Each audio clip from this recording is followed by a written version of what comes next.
Hello അസ്സലാമലൈക്കും. എല്ലാവർക്കും പുതിയൊരു വീഡിയോയിലേക്ക് സ്വാഗതം. ഇന്നത്തെ നമ്മുടെ റെസിപ്പി നേന്ത്രപ്പഴം വെച്ചിട്ട് ഒരു അടിപൊളി ഈവനിങ് സ്നാക്സിൻ്റെ റെസിപ്പിയാണ്. നമ്മുടെ വീട്ടിലൊക്കെ നേന്ത്രപ്പഴം നല്ലപോലെ പഴുത്ത് കറുത്ത് പോയാൽ ഇനി അത് കളയേണ്ട ആവശ്യമില്ല. ഇതുപോലത്തെ സ്നാക്സൊക്കെ തയ്യാറാക്കിയാൽ മതി. അതുപോലെ തന്നെ വളരെ എളുപ്പമാണ് ഇത് തയ്യാറാക്കാൻ. ഒട്ടും ഓയിലൊന്നും കുടിക്കാത്ത നല്ലൊരു സ്നാക്സാണ്. ഒരു 10 മിനിറ്റ് കൊണ്ട് തന്നെ നമുക്ക് ഈ ഒരു സ്നാക്സ് തയ്യാറാക്കിയെടുക്കാം കേട്ടോ. അപ്പോൾ ഇതെങ്ങനെ തയ്യാറാക്കാൻ നോക്കാം. അതിന് മുന്നേ നമ്മുടെ ചാനൽ ആദ്യമായിട്ട് കാണുന്നവരൊക്കെ ഉണ്ടെങ്കിൽ ഒന്ന് സബ്സ്ക്രൈബ് ചെയ്ത് വീഡിയോ കണ്ടുകൊണ്ടിരിക്കുമ്പോൾ തന്നെ ഇഷ്ടപ്പെടുകയാണെങ്കിൽ ഒന്ന് ലൈക്ക് ചെയ്യാം.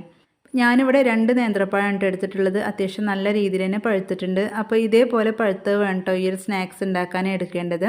പഴമൊക്കെ തൊലി കളഞ്ഞ് ചെറുതായി മുറിച്ചിട്ട് ഇതാ ഒരു മിക്സിയുടെ ജാറിലേക്ക് ഇട്ട് കൊടുത്തിട്ടുണ്ട്. അപ്പോൾ അത്യാവശ്യം വലുപ്പമുള്ള പഴമാണ് കേട്ടോ ഞാൻ എടുത്തിട്ടുള്ളത്. അതിലേക്ക് ഇതാ ഒരു മുട്ടയാണ് ഞാൻ ഒഴിച്ചു കൊടുക്കുന്നത്. ഇനി ഇതിലേക്ക് ആവശ്യത്തിന് പഞ്ചസാര ചേർത്ത് കൊടുക്കുക കേട്ടോ. പഴം അത്യാവശ്യം മധുരമുണ്ട്, അപ്പോൾ അതിനനുസരിച്ച് പഞ്ചസാര ചേർത്ത് കൊടുക്കുക. ഇനി നമ്മുടെ സ്നാക്സിന് നല്ലൊരു ഫ്ലേവർ കിട്ടാൻ വേണ്ടിയിട്ട് 2 ഏലക്കയാണ് കേട്ടോ ചേർത്ത് കൊടുത്തിട്ടുള്ളത്.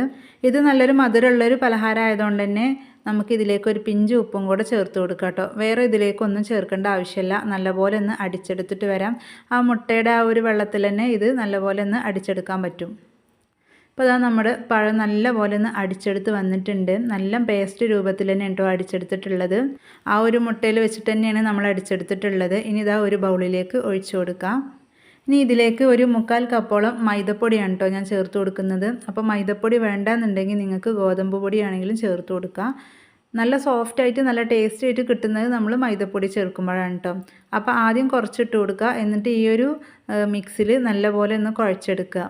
പൊടി നമ്മൾ മുഴുവനായിട്ട് ആദ്യം തന്നെ ഇട്ട് കൊടുക്കരുത് കേട്ടോ. അങ്ങനെ ഇട്ട് കൊടുത്തിട്ടുണ്ടെങ്കിൽ ചിലപ്പോൾ ഇതിൻ്റെ ആ ഒരു നനവിൽ ഇത് കുഴച്ചെടുക്കാൻ പറ്റില്ല. കുറച്ച് വെള്ളമോ അല്ലെങ്കിൽ പാൽ എന്തെങ്കിലും ചേർത്ത് കൊടുക്കേണ്ടി വരും. അപ്പോൾ നമ്മുടെ സ്നാക്സ് പെർഫെക്റ്റായിട്ട് കിട്ടില്ല. ഈ ഒരു നനവിൽ തന്നെ നമ്മൾ കുഴച്ചെടുക്കണം കേട്ടോ. അത്യാവശ്യം തിക്കായിട്ട് തന്നെ ഉണ്ടോ ഇത് കുഴച്ച് കിട്ടേണ്ടത്. പിന്നെ നമ്മൾ എടുക്കുന്ന പഴത്തിൻ്റെയൊക്കെ അളവിനനുസരിച്ചായിരിക്കും കേട്ടോ പൊടി ചേർത്ത് കൊടുക്കേണ്ടത്.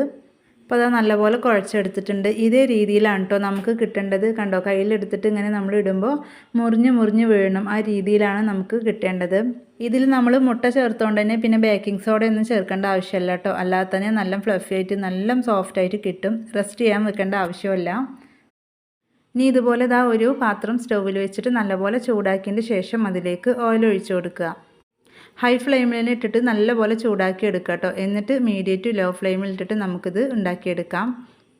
ഹൈ ഫ്ലെയിമിൽ ഇട്ടിട്ട് ഇത് ഒരിക്കലും തയ്യാറാക്കരുത് കേട്ടോ. മുട്ടയൊക്കെ ചേർത്തുകൊണ്ട് തന്നെ, പ്രത്യേകിച്ച് പഴമാണ്, പെട്ടെന്ന് കരിഞ്ഞു പോകും. അപ്പോൾ മീഡിയം ടു ലോ ഫ്ലെയിമിൽ ഇട്ടിട്ട് തന്നെ ഇത് ചെയ്തെടുക്കാം. അപ്പോൾ അതാ ഓയിലൊക്കെ നല്ലപോലെ ചൂടായി വന്നിട്ടുണ്ട്. ഇനി ഇതിലേക്ക് കുഞ്ഞു ബോളാക്കിയിട്ട് ഇട്ട് കൊടുക്കുക കേട്ടോ. കയ്യിൽ ഒട്ടിപ്പിടിക്കുകയാണെങ്കിൽ കൈയൊന്ന് വെള്ളത്തിലൊന്ന് നനച്ച് കൊടുത്താൽ മതി. എന്നിട്ട് ഇട്ട് കൊടുത്താൽ മതി. നമുക്ക് എത്ര വലുപ്പം വേണം അതിനനുസരിച്ച് ഉണ്ടാക്കിയെടുക്കാം. ഞാൻ ചെറിയ രീതിയിലാണ് ഉണ്ടാക്കിയിട്ടുള്ളത്. കുറച്ച് ബോണ്ടഡൊക്കെ വലുപ്പത്തിൽ വേണമെങ്കിലും ഉണ്ടാക്കിയെടുക്കാം കേട്ടോ. അപ്പോൾ ഇതിൻ്റെ ഉള്ളൊക്കെ ഒന്ന് കുക്കായി കിട്ടാൻ കുറച്ച് സമയം എടുക്കും. ഇതാകുമ്പോൾ പെട്ടെന്നായി കിട്ടും. കുറച്ചും കൂടെ വട്ടത്തിലുള്ളൊരു പാത്രമൊക്കെ ആണെങ്കിൽ നമുക്ക് ഫ്രൈ ചെയ്തെടുക്കാൻ എളുപ്പമാണ് കേട്ടോ. ഒരേ സമയം ഒരുപാട് എണ്ണം ഉണ്ടാക്കിയെടുക്കാൻ പറ്റും. ഇതിലേക്ക് നമ്മൾ ഇട്ട് കഴിയുമ്പോഴത്തേനും ആദ്യം ഇട്ടത് ആയിട്ടുണ്ടാവും കേട്ടോ. അത്ര സമയം കൊണ്ട് തന്നെ ഇതായി കിട്ടും. അപ്പോൾ നമുക്ക് തിരിച്ചിട്ട് കൊടുക്കാം. ഒരു ഭാഗം ചെറിയ രീതിയിൽ കളർ മാറുമ്പോൾ തന്നെ തിരിച്ചിട്ട് കൊടുക്കണം.